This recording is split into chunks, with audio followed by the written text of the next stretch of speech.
श्रीमद् भगवद गीता की चर्चा करते हुए मैंने गत सत्र में आप लोगों से कहा कि हम सब अर्जुन की तरह किम कर्तव्य विमूढ़ खड़े हुए हैं।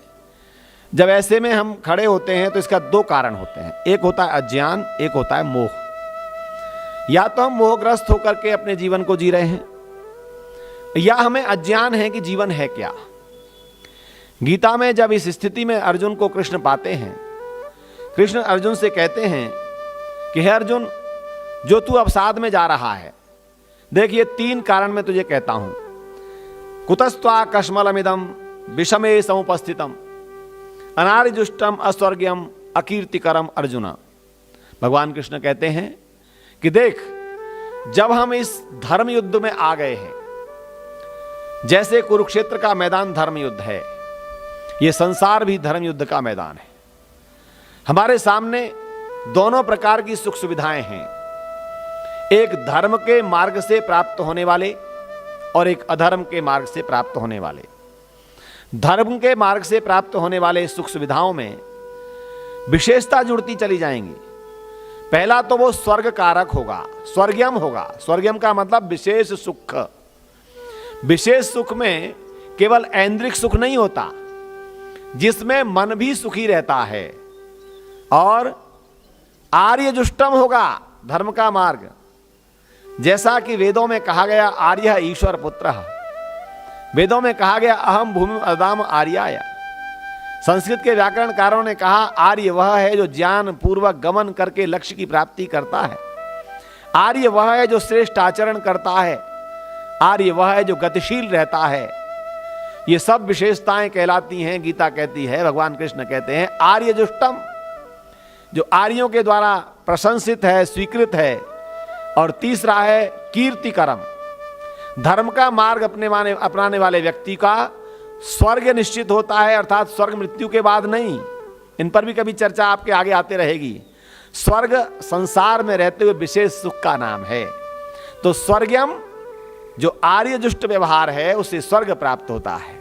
और आर्य ये कीर्तिकरम, यश देने वाला होता है। तो ऐसे व्यवहारों के लिए धर्म युद्ध में जब धर्म का मार्ग हम अपनाते हैं तो श्रेष्ठ लोग उसकी प्रशंसा करते हैं, विशेष सुख हमें प्राप्त होता है और कीर्तिकर होते हैं। अर्जुन को कृष्ण कहते हैं, अर्जुन तेरा मोहग्रस्त होना, तेरा इस अधर्म के मार्ग पर चले जाने की इच्छी स्थिति लगना, ये तेरे तीन कारण हैं। उन्होंने कहा अनार्यजुष्टम, अस्वर्ग्यम, अकीर्तिकरम अर्जुन। इस विषम समय पर तुझे ये जो वैराग्य आ रहा है, ये वैराग्य नहीं है, ये तेरा विषाद है, अवसाद है। तू उसमें मोहग्रस्त होकर के बातें कर रहा है। और अगला कहते हैं क्लैब्यम मास्मगमः पार्थ नहीं तत्त्वयि उपपद्यते क्षुद्रम हृदय दौर्बल्यम त्यक्त उत्तिष्ठ परंतप। हे अर्जुन, क्या कर, क्लैब्यम मास्मगतः, तू क्लैब्य अर्थात नपुंसकता पर मत जा। बहुत बड़ा संदेश है हमारे लिए। जब भी हमें धर्म के मार्ग में कठिनाई आए, मोह हमको पकड़े, लोभ हमको पकड़े, किसी प्रकार का और दोष आए, तो गीता का ये संदेश स्मरण करना, क्लैब्यम मास्मगमः पार्थ नैतत् त्वयि उपपद्यते। तुम्हारे अंदर जो भाव आ रहा है, ये भाव नपुंसकता का भाव है। हमारे पौरुष का भाव तो अस्माकं वीरा उत्तरे भवन्तु, वीर भोग्या वसुंधरा। इस संसार में वीरता से जीवन जीने के लिए संसार मिला है। गीता का उपदेश कहता है तू इस क्लैब्य को प्राप्त मत कर, इस नपुंसकता को प्राप्त मत कर, तू मोहग्रस्त मत हो और धर्म के मार्ग को पकड़।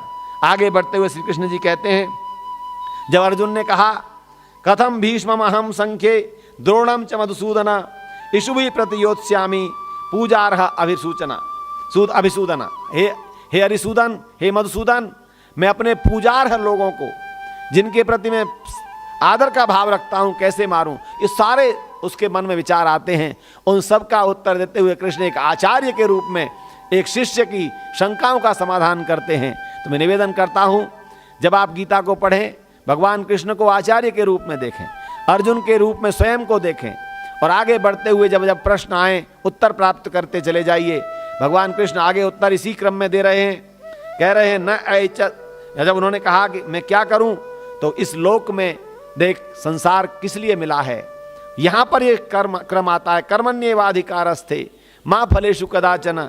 हे अर्जुन, तेरा जीवन कर्म करने के लिए प्राप्त हुआ है, और कर्मों का चिंतन आगे मैं बताऊंगा तुझे, कौन से कर्म करणीय हैं, कौन से अकरणीय हैं, कौन से अनुकरणीय हैं, कौन से त्याज्य हैं, किन कर्मों को करके सुख प्राप्त होता है।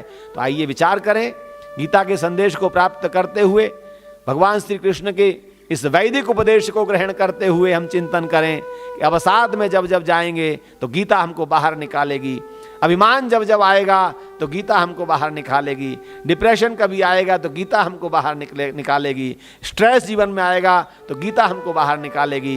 तो श्रीमद् भगवद गीता एक ऐसा ग्रंथ, वैदिक उपदेश का ग्रंथ है जो हमें मार्ग